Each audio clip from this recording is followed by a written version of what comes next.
Coming up on Mountain News this morning, one bill in Frankfort could be a major help to financially struggling hospitals in rural Kentucky. And we go to Pike County, where one Head Start program is coming together to try to lift up the spirits of a student battling a brain tumor. Plus, staying in Pike County, we will share how the Pikeville Medical Center is using its laboratory to give patients the best possible experience. Dedicated to Eastern and Southern Kentucky, this is WYMT Mountain News This Morning.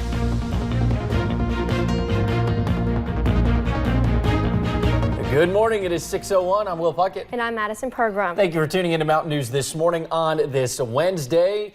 And Madison, if people liked yesterday, they're not going to get a repeat today. No, but if you're like you and like snow, there's some good news in the forecast. There is some good news in the forecast. That's why we keep Brandon around, because every once in a while, he makes it worth our while. I would call it promising news, because here's the thing, there's still a lot of variables that are up in the air, pun intended with that one. That's right, but listen, I don't want you to get your hopes up and get disappointed. All right, let's talk about this morning first, and it is quiet still so far. A few clouds rolling around the region here at 6:02, and we're going to continue to see the rain chances build in as we get deeper into the morning heading toward the afternoon. Temperatures probably about the warmest they'll be all day, but now down to 39 in Jacksboro, so getting a little cooler down that way. Maybe some clearer skies down that way. So again, temperatures will start out in the 40s today and drop into the low 40s by this afternoon. That's a few degrees colder this morning than it was this time yesterday. Some spots, Ashland, I think the only one just a little bit warmer than it was this time yesterday. Forecast 45 this morning. Had some scattered chances in there. I don't think they're going to make it. We'll see this afternoon though, soggy and temperatures right around 47 again, right around 10 o'clock this morning. And tonight, we see snow chances pick up as lows get down into the 20s. We'll talk about the extended forecast coming up here in just a little bit. Will? All righty, Brandon, thank you. A Head Start student in Pike County received shocking news last week when a tumor was discovered on his brain. Now, during treatment in Cincinnati, a group of supporters holds down the fort here at home. WYMT's Buddy Forbes has more. Cooper Coleman was just a healthy, energetic 5-year-old boy.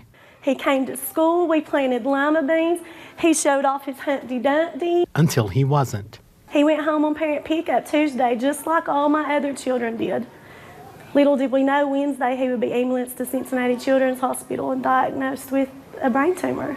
His teacher, Christina Robinson, says Cooper is one of a kind, and his absence at Millard School carries a heaviness, especially knowing he has just gone through surgery to remove the tumor. I feel like one of my children is in Cincinnati, and when I see his empty seat and his empty cubby every morning, it just breaks my heart.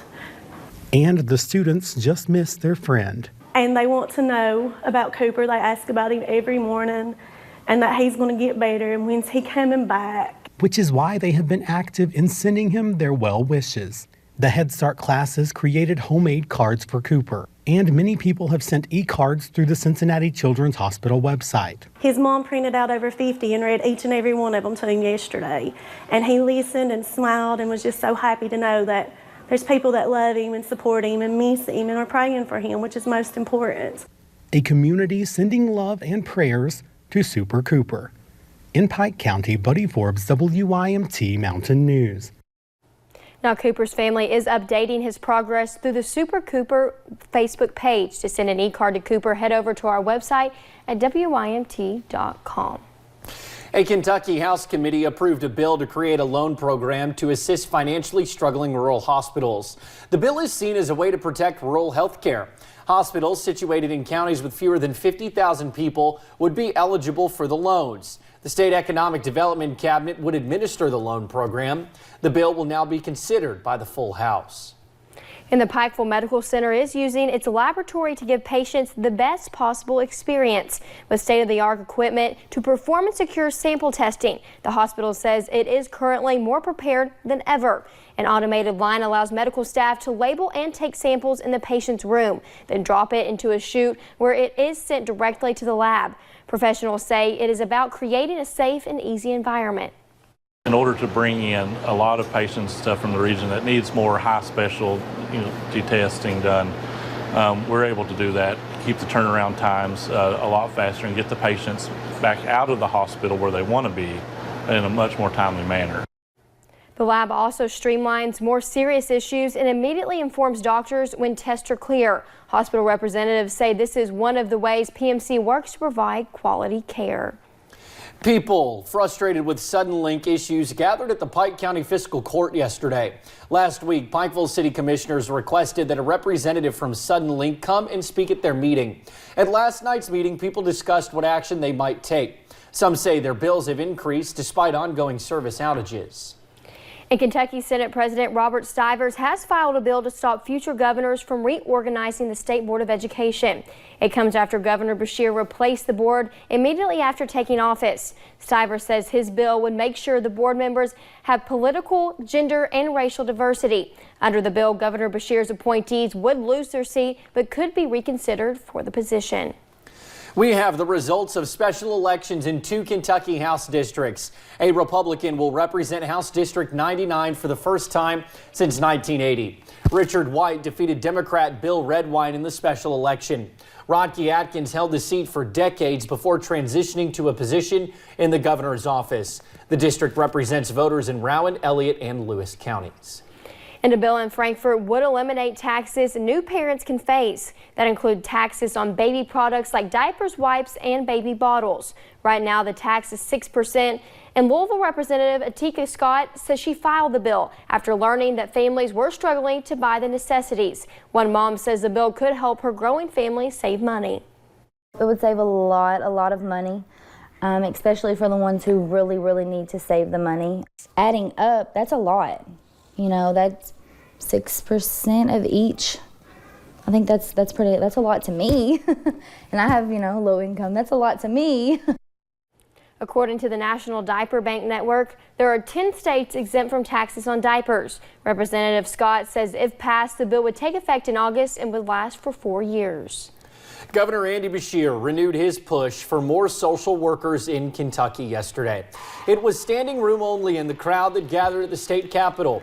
The governor was joined by college students who are wanting careers in social work. Governor Beshear proposed in his budget the hiring of 350 new social workers. The legislative session is a little more than halfway over, and a budget still looms as one of the biggest issues yet to be decided. College students we spoke to explained that they are enthusiastic about more opportunities in their field. Hiring social workers is important to give justice to those who aren't quite able to get it for themselves, so always being able to support those and give them the help that they need. Governor Beshear spoke about the addition of social workers last week as well. He says sometimes workers end up with 80 cases at a time, while the national recommended average is only 15 to 18. He says the investment in new positions allows the state to reduce caseloads per worker.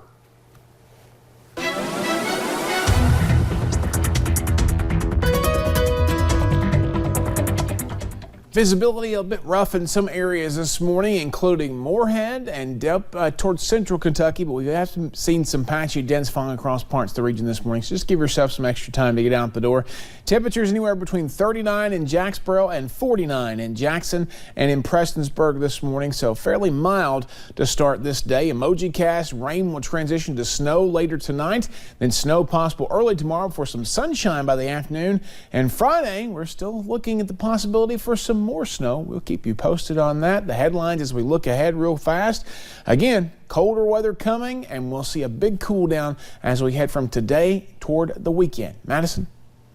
Thank you, Brandon, and thank you for joining us on Mountain News this morning. More news is on the way. Coming up, we have the highlights from South Carolina, where a fiery Democratic debate took place last night. And the CDC is warning coronavirus is likely on the verge of triggering a global pandemic.